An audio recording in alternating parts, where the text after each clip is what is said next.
Welcome to Reso Biz and Dunkin' Donuts coffee, French vanilla. Somebody suggested from the last video when I near cried for wasting some that I should try another bit of a style of coffee. I don't remember what the brand was, and I was kind of thinking, oh, I'd like to try that. And then I thought, wait a minute, did they suggest it because it's so bad I wouldn't care if I wasted it? And then I didn't know what to do, so I just stuck to my Dunkin' Donuts. Oh, we're going to get back to more epoxy. We're going to put a great deal of the body together today. We're going to see what this episode 8 brings us of the Holey guitar build. Stick with us. Here we go. Hi, I'm Byrl with Byrl Guitars, and this is Reso Biz, where everything is greater with a resonator.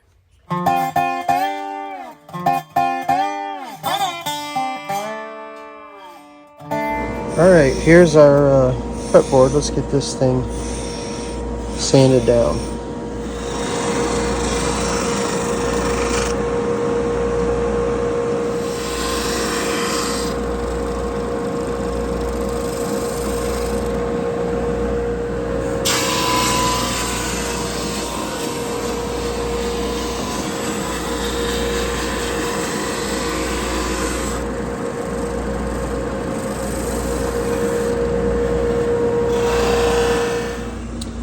So I've sanded this now a little bit. You can see it's definitely making it clear how it's going to look. But let me show you a little bit of, I'm just going to wet it down a little bit with lacquer thinner.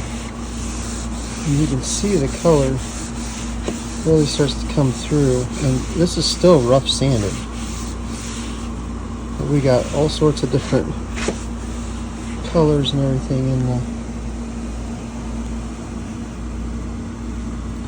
Be a pretty neat, unique fretboard.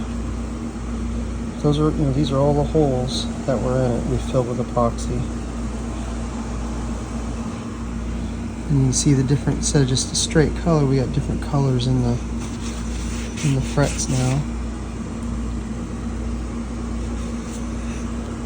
All right, and then this isn't the fretboard still yet. We have to size it. It gets the logo, Byrl logo on the end.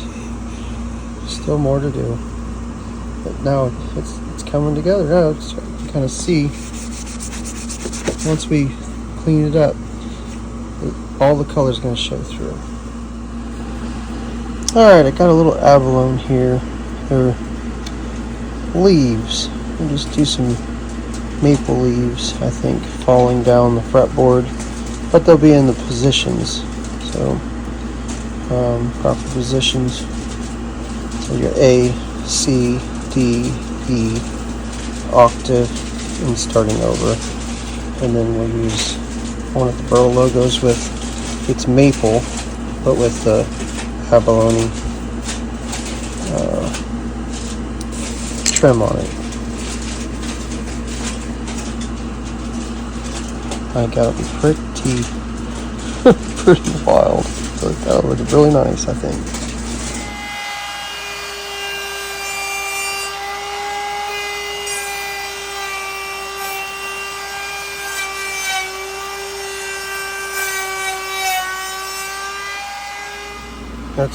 That's neat.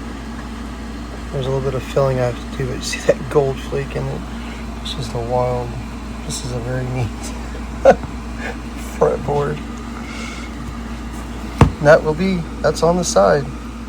So it's got that red on the end. I'll have to put some filler or epoxy in there. But that is, to me, that's very neat.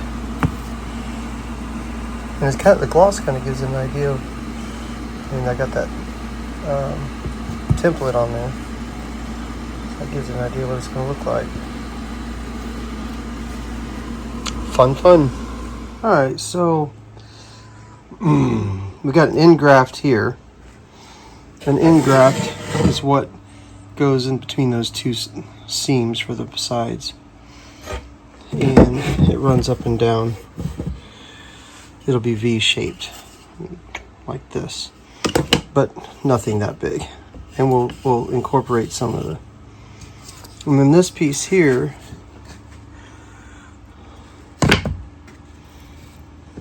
goes on the head. Ta-da! But it's only about 3/4 of an inch too thick, or 5/8.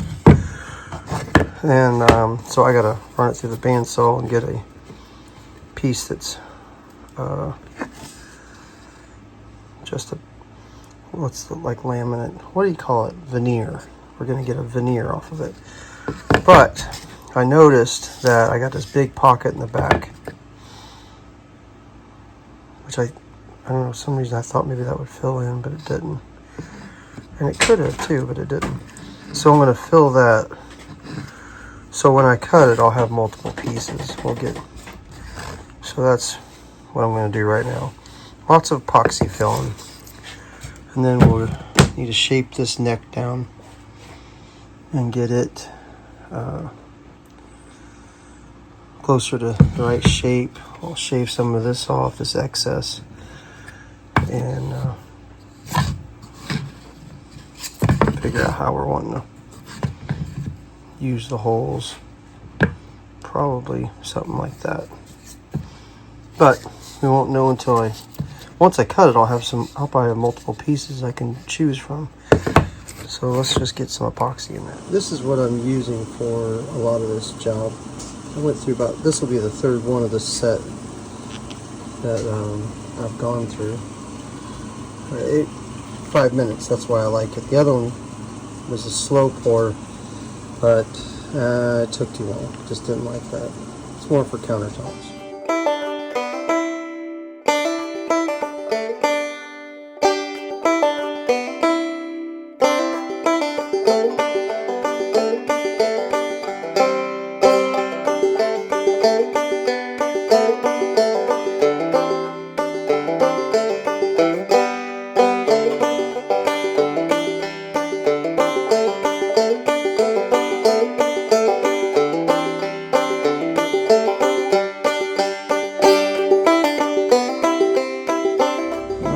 So I run into troubles here. I'm drilling this hole and I got into a void. I'm going to have to pour epoxy down that hole to get that straightened out. I know this seems funny, but for some reason, I'm very excited to cut this thing. I was actually hoping to cut it 2 times and get 3 pieces, but I'm just going to do 2. The blade I got on my saw, my bandsaw, is a little, okay, it's extremely aggressive. So it's going to cut a big curve. So I'm not going to try doing 2 cuts, I'll just do 1. Let's go cut this. Alright, so that's what I mean by aggressive. Set to about the middle.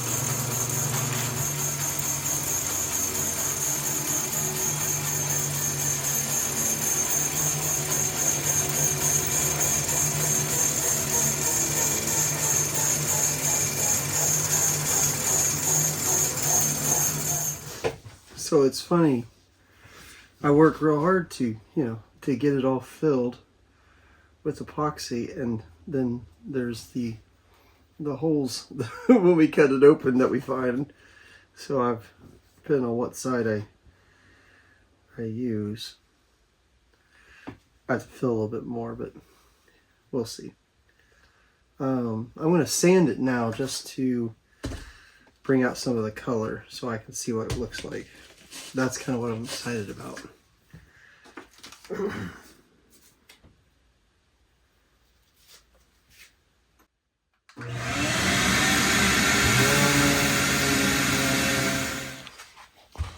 And if you're wondering, what is it you're doing, Byrl?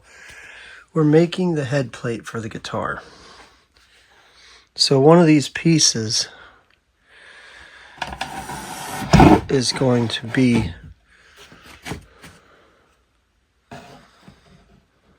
on there. But you got, when you look at it, you can't look at, oh, I love all the, that's, a lot of it's going to get cut out because it's got the shape of the head. And so you got to look at it and, you know, how is it going to actually look? See, not to me. That's the one. I almost wonder if it wouldn't be a good idea to leave the pits in it just a little bit, because it is Becky Cypress. See if I can do this one-handed here. See the color in that? It's got a little bit of cloud right here, but that's actually clear epoxy. And I think, well, I'm not sure. But what I can do is, I think it'll clear up when it's got a finish on it, sanded smoother. But deep in there is all that swirl and color. The other thing I can do is I could sand it down from the top to closer to the color, and then smooth the back off. I think that's going to be my one though, because a lot of that craziness is going to be in there. So I thought this would be it, but oh, that's probably why, because that's what I was looking at. Huh. That's funny. I didn't see this side. I don't even know if I sanded it. Look at that. Oops. About missed that. Never mind. That might be my side. I like the way that flows into that. There's a lot of crazy color. I got a shadow going over it, but we'll see.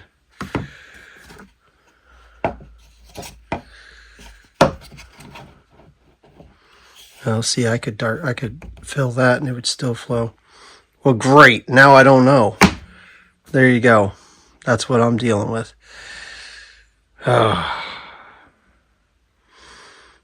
We'll see. Here's what I'll do.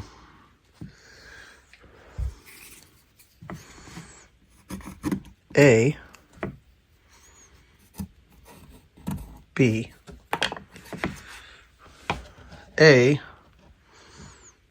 it goes like that. This has got the red color, some pretty cool marbleizing. This black or black epoxy fills in there. Or B, I fill this with black that flows in. We get a little bit of the red. I leave some of the pits. And this chunk here would stay in it. What do you think I should do? A or B? I think what I might do is, if the customer says this is what he wants, then we'll do that. Or I can go off, if he doesn't care, whatever has the most comments, A or B. And we'll go that route. Okay, so this is just in case I didn't show this somewhere else, but I think I did. But this is the neck roughed in. It's got the epoxy holes in it. And that's kind of what it looks like, shiny. Not that, well, I haven't decided whether this is going shiny or not, but we got to come up with a cap for this too. I haven't completely decided how we're going to do that. I may get it from a bit of one of these pieces, the leftovers. That'll be interesting. But there's the neck. Sapelli, maple, and Becky Cypress. Alright, I think that's going to do it for this week.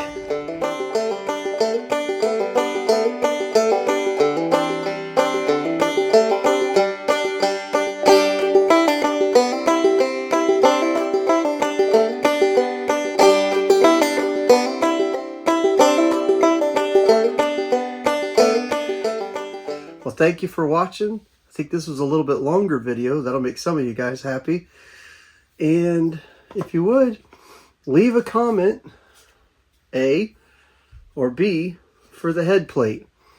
And unless the customer has a very definite opinion, I'll go by whichever one has the most comments in favor of. We will see you hopefully next week in the next video, episode number 9. If you liked it, hit the like button, share it, subscribe if you haven't. See you later.